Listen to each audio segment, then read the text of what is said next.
Kinshasa na biso réalité ya banaki réalité ya banaki réalité ya banaki no Buyukite bukuyoka kaka Kinshasa na biso kin eleki partout KNB Kinshasa na biso kin eleki partout Kinshasa eleki partout mikolo neza bino pardon Jima sala yolo karatakate ya on a bien yo Jima mukende umela KNB kin eleki partout rien à dire toi na terre envié parce que kin eleki partout et losako liboso ambongo mosanto azate Céline Don Kardasha isongolo bisous bye bana kin ke bana jako zape so kuta nango KNB TELEMA qui chasse l'équipe partout Jimmy Mukendi umela KNB ko zape te so kuta nango check ovandi Mbote na bino balandi nyonso ya magazine KNB oyo lembate kopesa bino ba vraie réalité ya ville ya Kinshasa.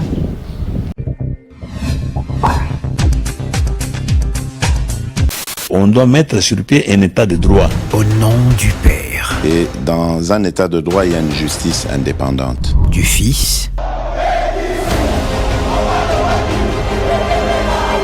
Et du peuple. Ce n'est pas pour rien qu'on fait des constitutions. Nous l'avons promis. Pourquoi Mboké Beba? Parce que ceux qui arrivent et qui sont censés prêcher par l'exemple, eux prêchent par le mauvais exemple. Nous l'avons défendu. Un état de droit, c'est celui où tout le monde respecte la loi. Mais toi, tu crois que Balandi ou Anabosani? Nous y avons cru. Mais ce que Mokonza Lobi a dit, bon, le Kambakopwana, au Salango Yo, aux Amona Maïnanga, c'est vrai, Totangakana Yo, tu vas en prison. Nous y voilà. État de droit. Na édition mokolo ya lelo bokolanda près de presse ya Israël Mutombo journaliste ya bosona politique ndenge éclairci opinion na ye pona émission na ye ndenge elongwe na Congo web. Topongo l'édition ya mokolo ya lelo na vice-premier ministre intérieur a passé qui mardi au 19 mai 2020 audition devant commission défense et sécurité et Assemblée nationale. Gilbert Kakonde a qui répondre na préoccupation soulevée na député national Elia Goma Juvenal Munobo. Cadre ya Union pour la Nation congolaise INC a soulevé qui ba question sécuritaire, notamment komata makasi ya insécurité na ba grand centre urbain. Dans ville ya Lubumbashi, ville ya Goma na Nord Kivu pe na capitale congolaise ya Kinshasa. Kokoma na ye na Assemblée nationale ministre intérieur azalaki devant commission défense et sécurité dirigée na Jeannette Kabila.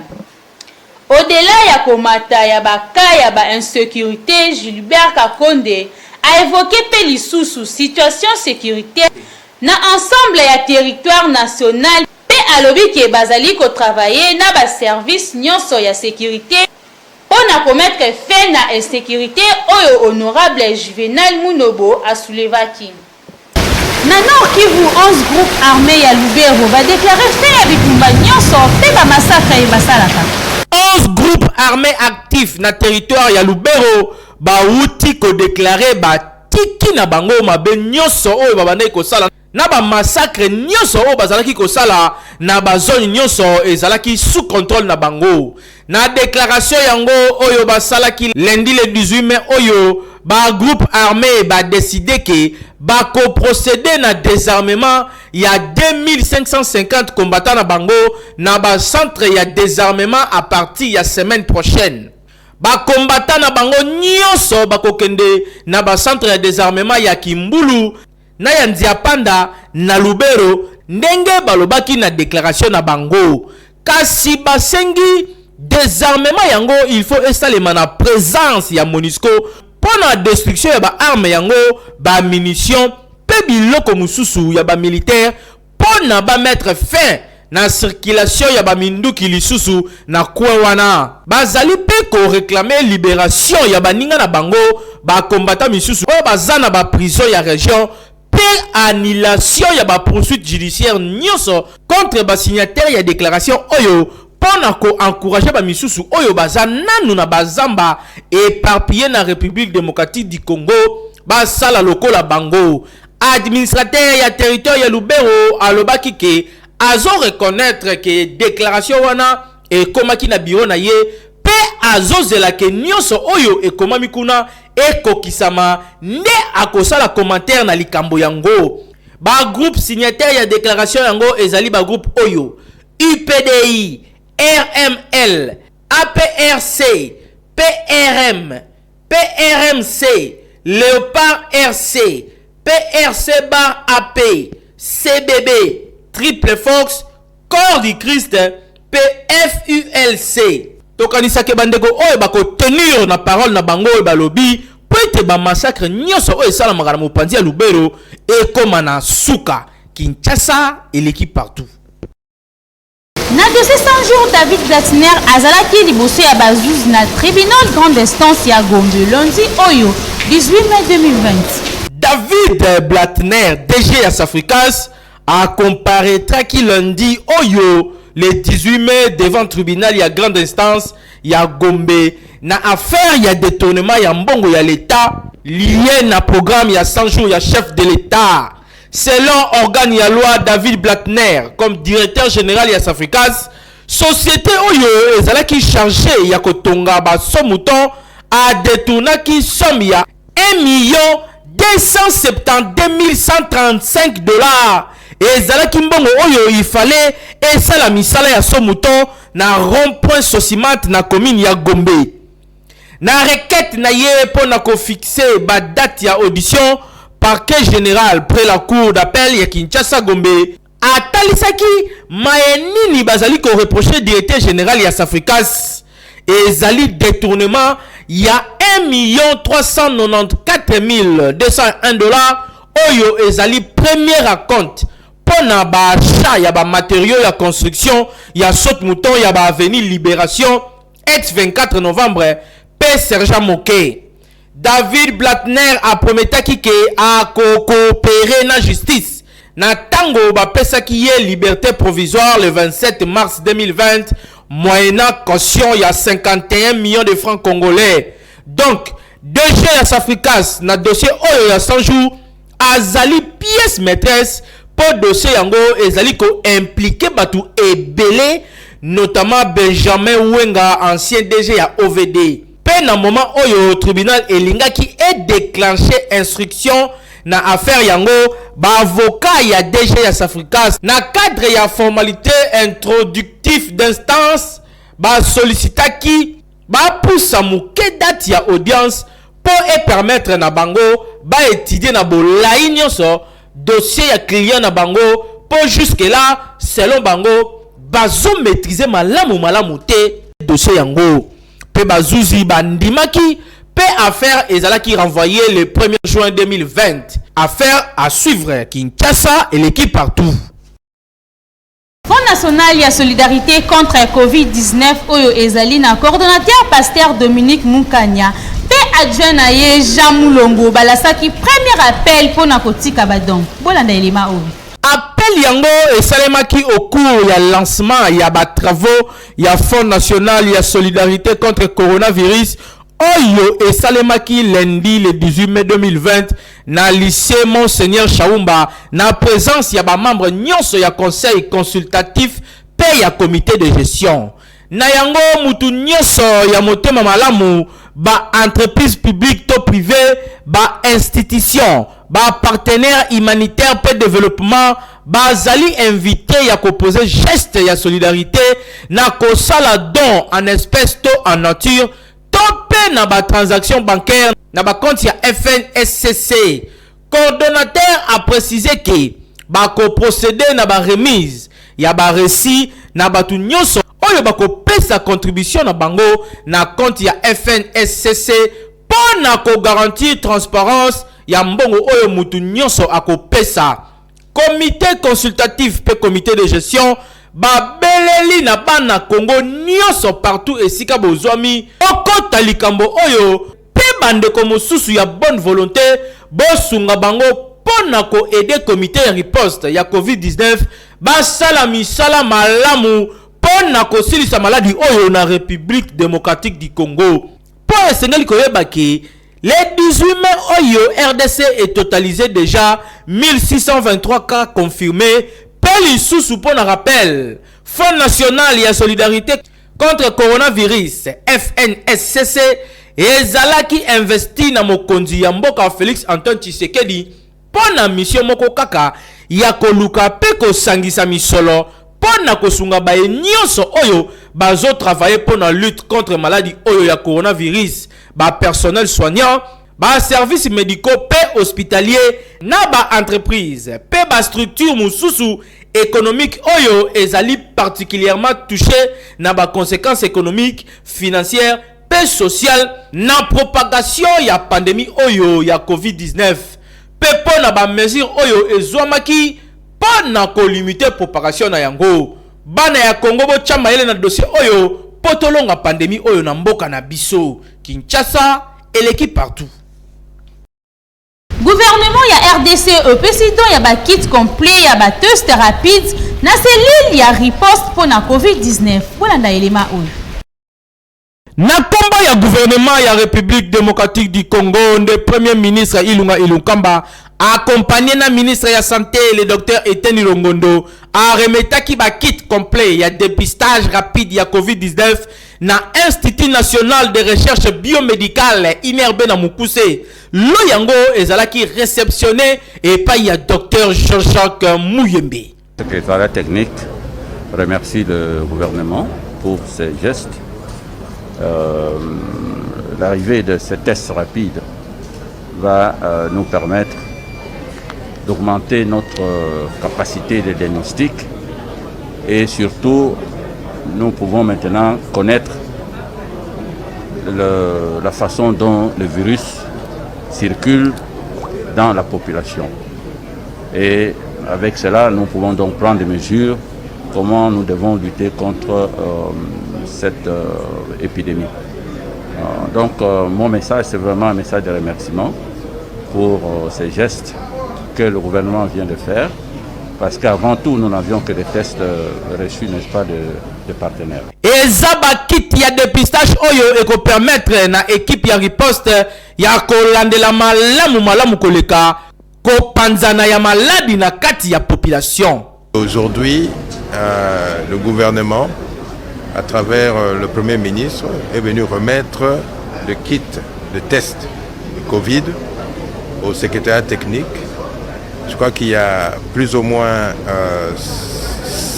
50 000 kits qui contiennent dans chaque boîte, je crois, 25 tests et que nous allons avancer dans le test. C'est-à-dire il y aura maintenant beaucoup plus de tests qui seront faits et le retard que nous connaissons par rapport aux résultats n'existera plus. Donc nous avons des tests rapides et des tests qui sont sensibles et qui peuvent être comparables aux tests que nous faisons maintenant. Gouvernement de la République démocratique du Congo et Outaki ko contribuer Kalate na ko réfectionner quelques hôpitaux net cliniques quinoises pour na ko élargir capacité na yango d'accueil pe ko améliorer prise en charge ya ba maladie ya coronavirus. Et sengoma kasi tango gouvernement ya mboka ezali ko tia mayele pona ko sunga cellule ya riposte ba repousser maladie oyo convenablement na mboka na biso. Kinshasa et l'équipe partout.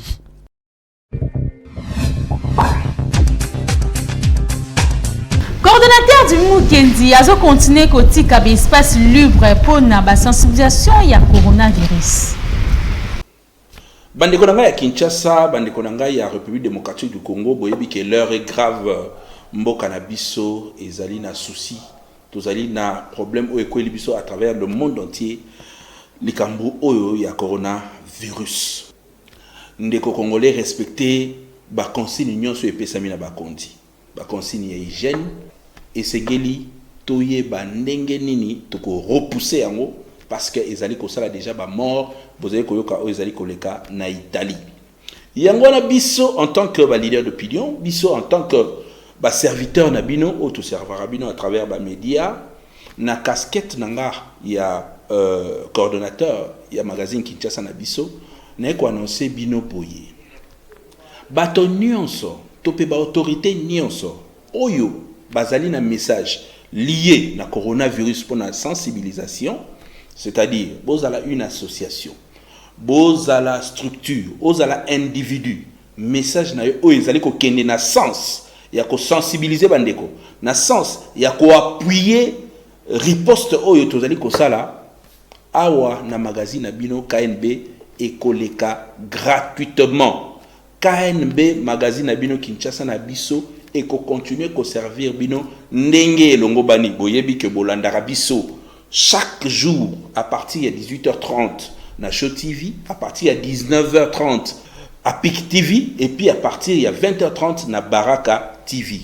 En rediffusion toyaka à partir de 10h30 na Baraka, à partir de 11h30 na Show TV et à partir de 14h na PIC. Donc message joana topé ba encouragement au boko ko encourager bandeko par rapport ya tant autres vous allez ko passer boko ko tinde la biso yango à travers numéro o eza affiché na ba écran na bino du micro ya KNB WhatsApp na biso ko za la polele pona ko yamba ba message na bino sinon ce qui bomoni que nécessité ezali que ba équipe na biso o ezali à travers Kinshasa Mobimba e ya kuna tokoya kozwa ba image wana nyonso boko sala tope ba message boko sala pona coronavirus pona lutte to pona ko informer bandeko to lekisa yango gratuitement to respecter ba consigne ba kondi et puis biso nyonso to longa coronavirus.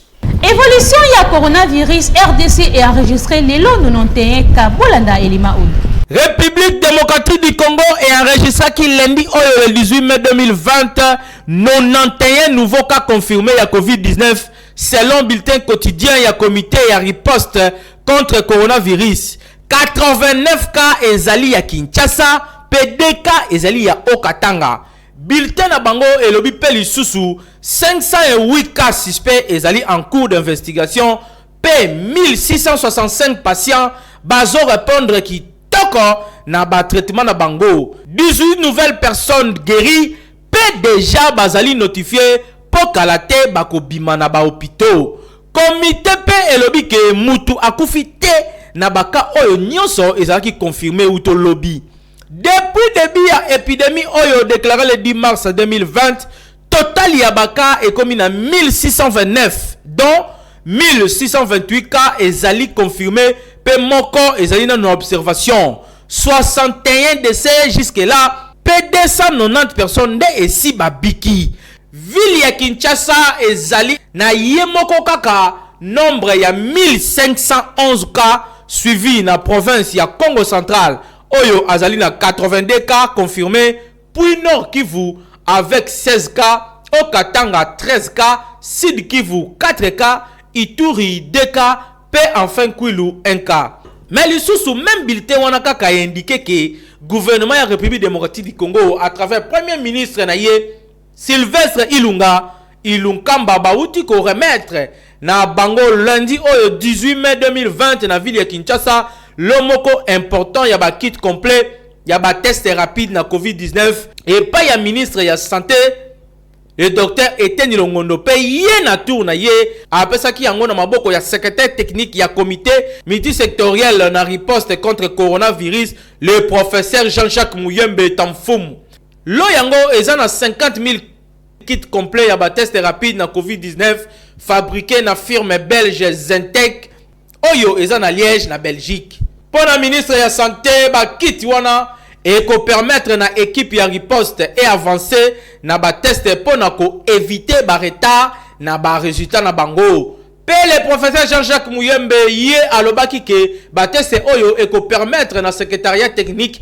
non seulement ya ko augmenter capacité na yé ya diagnostic mais le sous ko yé ba ndenge nini virus oyo ezo circuler na population pe e ko sunga bango bazwa ba mesure misusu pour na ko limiter population na yango a remercier qui gouvernement congolais pour na don oyo en attendant de ko ya Congo fanda kaka na ndaku salela ba mesure barrière oyo ba kondi ya mboka ba pesi kaka bongo nde tokolonga pandémie oyo na mboka na biso. Kinshasa eleki partout.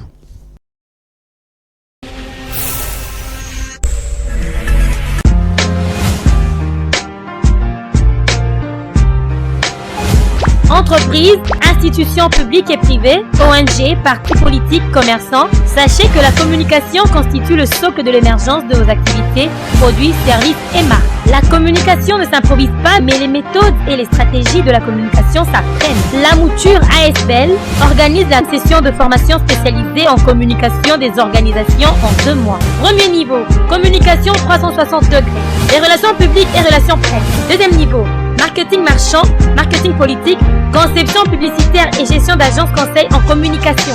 Venez apprendre les méthodes pratiques de la gestion de votre organisation avec les formateurs hautement qualifiés et expérimentés. Betesco toujours na cadre ya kosunga population asali miliki kitoko na kombo Apollo. Bolanda. Grâce ya Beltexco, miliki ezali lisusu l'XT na mabota ya Kinshasa, lait en poudre en sachet Apollo et yeko résoudre problème ya komela tito café sa miliki toma ya lobo. Donc, lelo na Kinshasa soki omeli miliki te ezali faute na yomoko. Apollo lait végétal oyo ekosalisa bana kitoko ekopesa mikolo énergie pe ekosunga lisusu bakolo bakitisa mitema malamu. Komela miliki Apollo ezali kotonga nzoto na yo 1000 fois.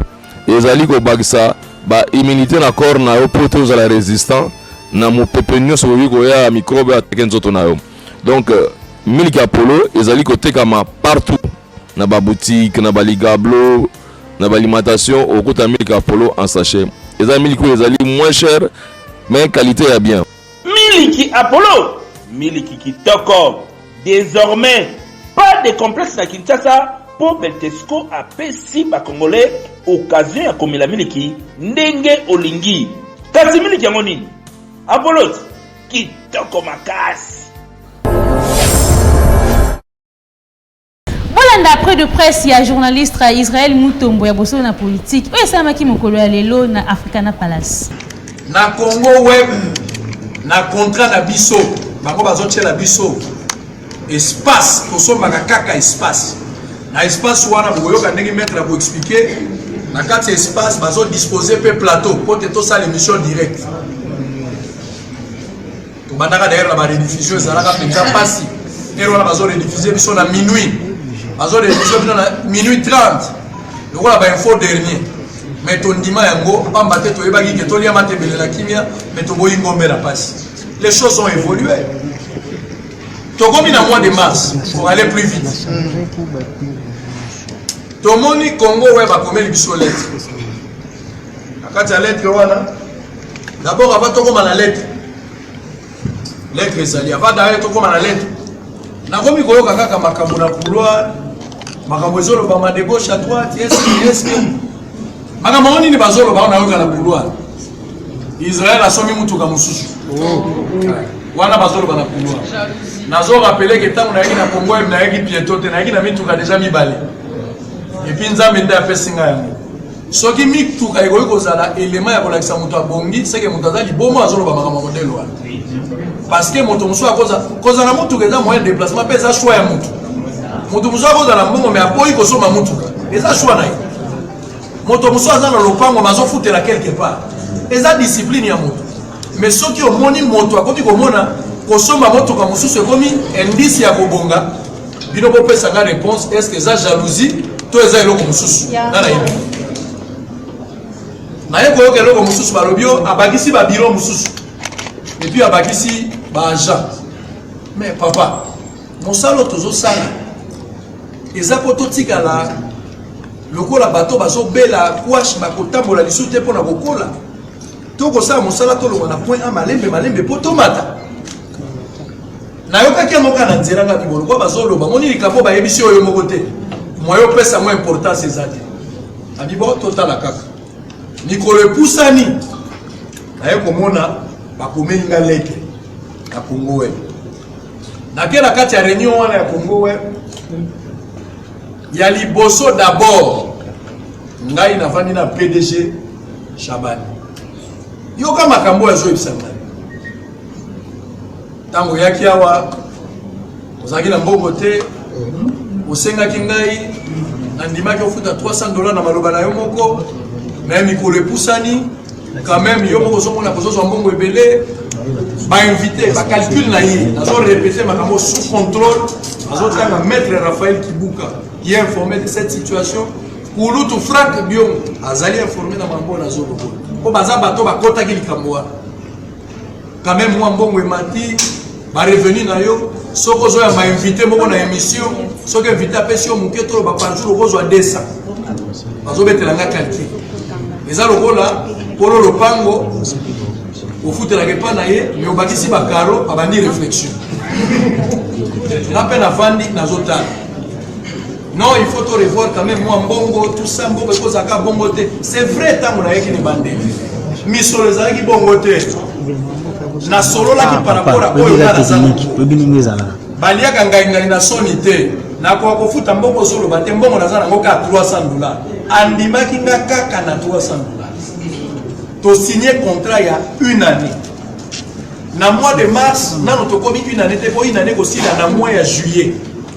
Mois de juillet, année 2020. Quand on rappelle qu'il faut revoir le contrat, tout le monde a bon année commis mouké, et c'est que tout a quand même gagné belé, à zobete la machine na yo.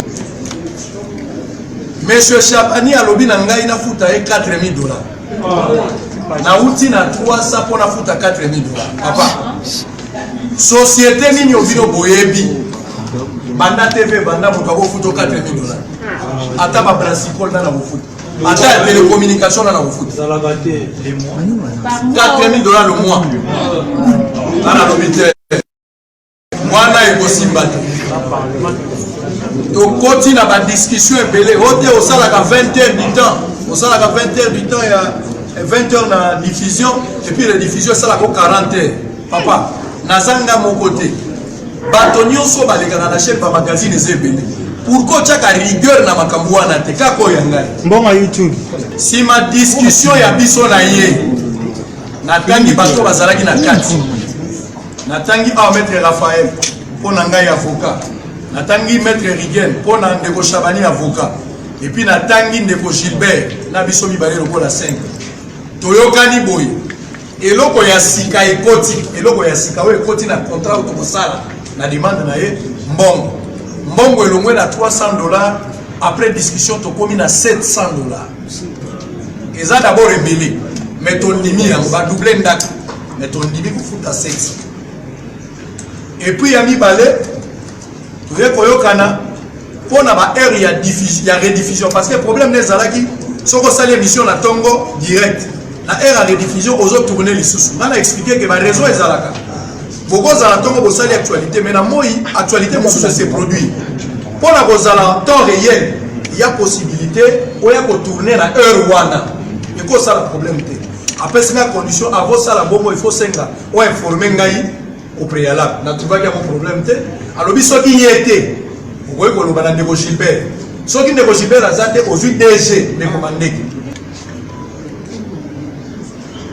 Toyokani bavoka na yena bavoka na ngai bakota en contact po ba élaborer contrat oya sika ba bakisa belema oya kozala pour que to signe OK sikoyo en attendant contrat kozala ngai il faut na tourner lobby attitude à prendre na sala nini na futa mbongo to na futa te po il faut la bana to komi na suka santa po lobby na ngai que soki na futi te to kozala a lobby na ngai tu peux pas mais na joie donc sans a otozali na oeza koya to futi yango $1,400 to bandi musala en attendant bavocat bazo travailler pour ba na contrat ba terme de référence ici to solo makambo eleki malamu na bandi ko sala nanga kitoko to komi lundi toza na problème te lundi to yebi eloko te to invité honorable Daniel Safou à s'excuser normalement il fallait zala nande ko aller en ligne ba ye pour ba sala débat na bango bon message.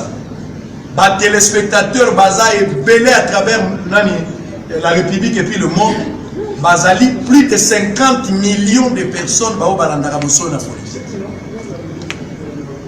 boye bibino moko bosolo nazani eloko na koloba te bosolo eza esu ya ngai te komi ya biso nyonso bosolo yango nde service traiteur mikolo nyonso bazolia tokamwe toya na ntongo toya kosala émission tokuti porte ya bokanga na bainvité quelle humiliation obengi bato basokoli balati bilamba batie carburant bafuti mbongo mpo na émission tosali annonce bato bazozela émission manque ya respect mpo na bato wana nayokaki nzoto na ngai epoli pour la première fois namiyokake naza humilié ndoki bahumilier tout un peuple baoyo baza fidèle na programme uneno bango balingi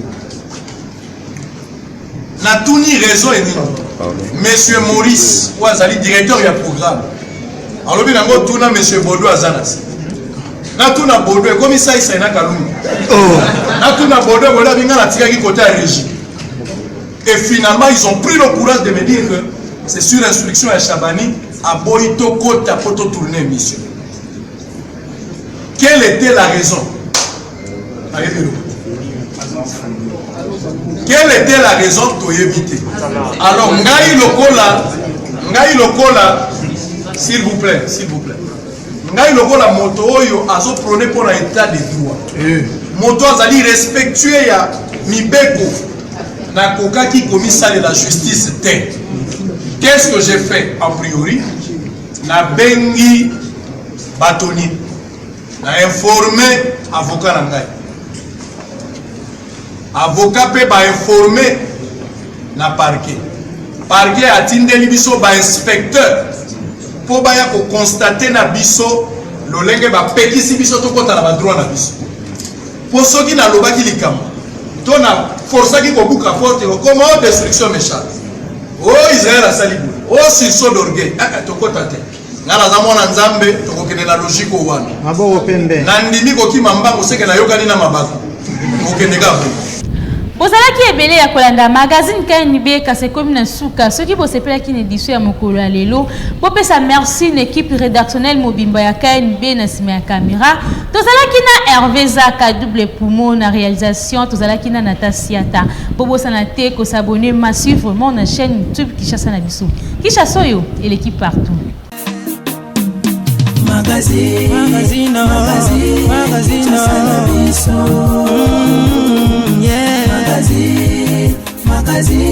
Kinshasa na biso réalité ya bana ki réalité ya bana kino